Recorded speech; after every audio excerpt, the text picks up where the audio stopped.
Hello friends.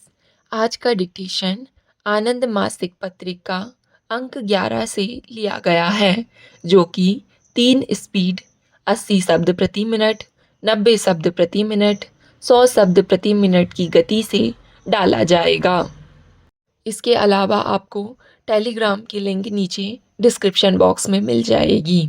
इसके अलावा आपको अनेक प्रकार की प्लेलिस्ट की लिंक भी नीचे डिस्क्रिप्शन बॉक्स में मिल जाएगी, जैसे कि रामधारी गुप्ता खंड 1, रामधारी गुप्ता खंड 2, newspaper dictations, 10 minute non stop dictations, free practice batch dictation, previous year में एग्ज़ाम में बोले गए डिक्टेशन, साथ ही कठिन शब्दों की आउटलाइन वाले शॉर्ट्स भी मिल जाएंगे। और अगर आपको हमारा यह प्रयास पसंद आता है तो वीडियो को लाइक ज़रूर करें, इससे हमारा मनोबल बढ़ता है। तो ज़्यादा समय ना लेते हुए डिक्टेशन स्टार्ट करते हैं 5 सेकंड के बाद।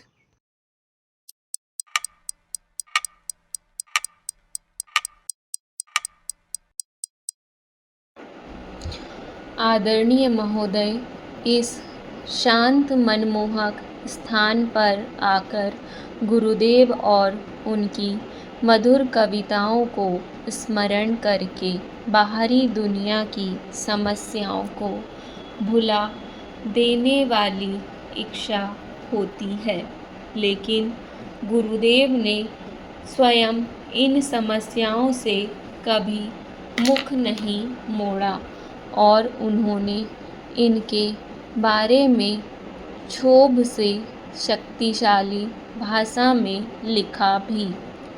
पिछले वर्ष मुझे कई देशों की यात्रा करने का अवसर मिला था। इन यात्राओं से न केवल मैं इन दूर देशों और वहाँ के लोगों के बारे में अधिक जान पाई, बल्कि मैं अपने को भी तटस्थ भाव से देख पाई, जैसे अंतरिक्ष यात्रियों को ऊपर से सारी दुनिया पूरे रूप में दिखाई देती है।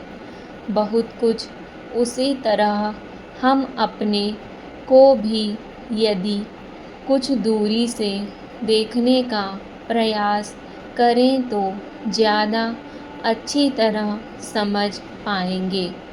दक्षिण अमेरिका में मैंने देखा कि गुरुदेव की वर्षों पहले की यात्रा का वहाँ के शिक्षित लोगों पर कितना प्रभाव पड़ा था। जहाँ जहाँ मैं गई, मैंने नेताओं और बुद्धिजीवियों से बातचीत की और यह पाया कि सभी लोग मनुष्य जाति की दो समस्याओं, अमीरी और गरीबी के अंतर और युद्ध और शांति के बारे में बहुत व्यग्र थे।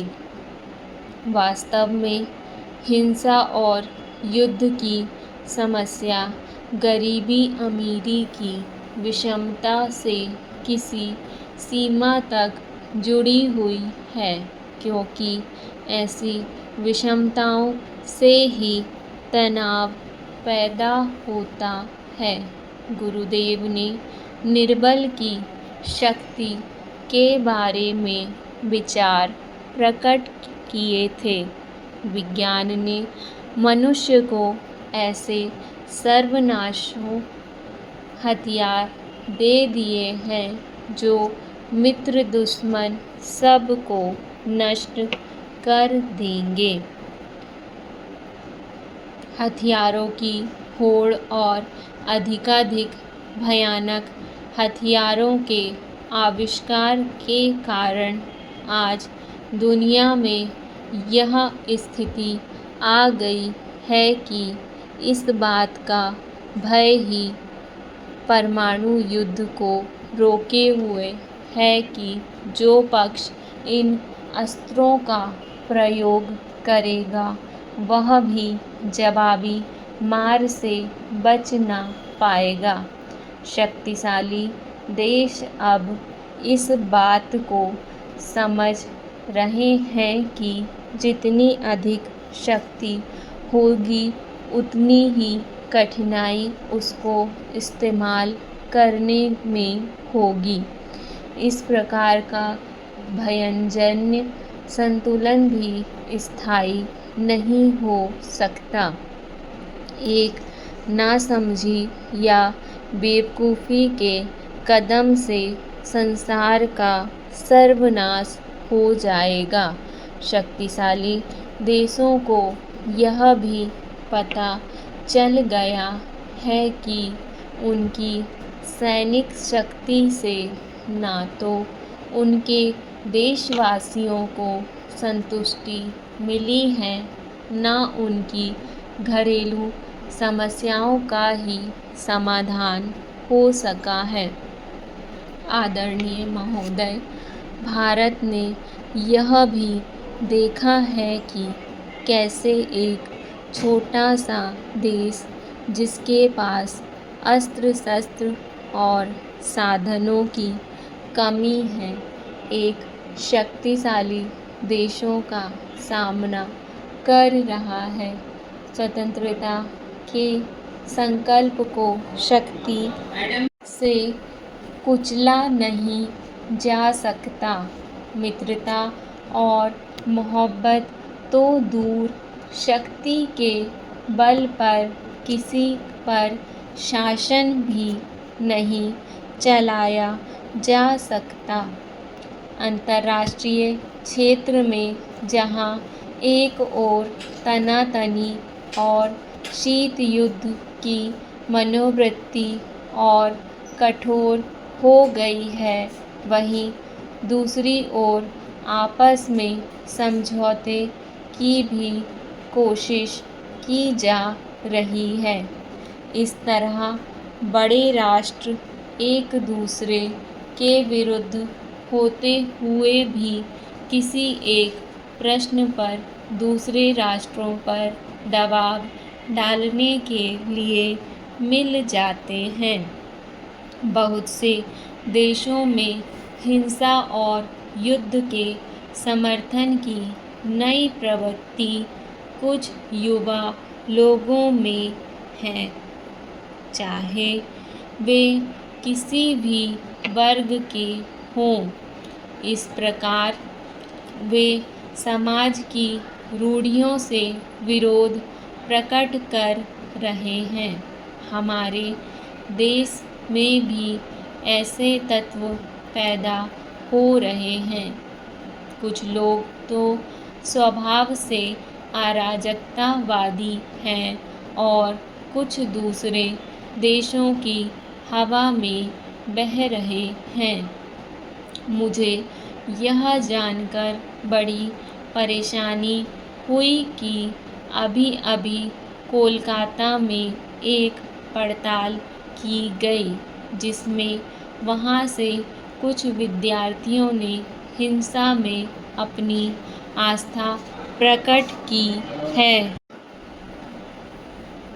हिंसा का तर्क हमारे लिए कोई नया नहीं है और हमारे अनुभव ने हमें बताया है कि हिंसा से कभी उन्नति और समृद्धि नहीं मिलती। 100 वर्ष पहले इसी वर्ष महात्मा गांधी का जन्म हुआ था। उन्होंने हमें सिखाया था कि हिंसा पर काबू पाने से ही संसार की रक्षा हो सकती है। ठीक 50 साल पहले उन्होंने देश में स्वतंत्रता के लिए अहिंसक आंदोलन चलाया था। वह जलियांवाला बाग के नृशंस हत्याकांड का वर्ष था। उसी वर्ष गुरुदेव ने भी सर की उपाधि वापस करके अपने को साम्राज्यवादी सम्मान की बेड़ी से मुक्त किया था। गुरुदेव की यह कामना थी कि व्यक्तित्व का विकास प्रकृति के साहचर्य में और राष्ट्रीय परंपराओं के सामंजस्य में होना चाहिए। परंपरा से उनका मतलब यह नहीं था कि जो कुछ भी पुरानी बातें हों हम उन्हें आँख मूंद कर स्वीकार कर लें। उन्होंने उन सब बातों के विरुद्ध आवाज़ उठाई जो आधुनिक जीवन के अनुरूप नहीं थी। उनका मत था कि जब हम आपस में सामंजस्य रखेंगे तभी हम अपने वातावरण और अपनी प्रकृति से सामंजस्य प्राप्त कर सकते हैं। डिक्टेशन पसंद आए तो वीडियो को लाइक तथा चैनल को सब्सक्राइब ज़रूर करें और वीडियो को ज़्यादा से ज़्यादा साझा करें।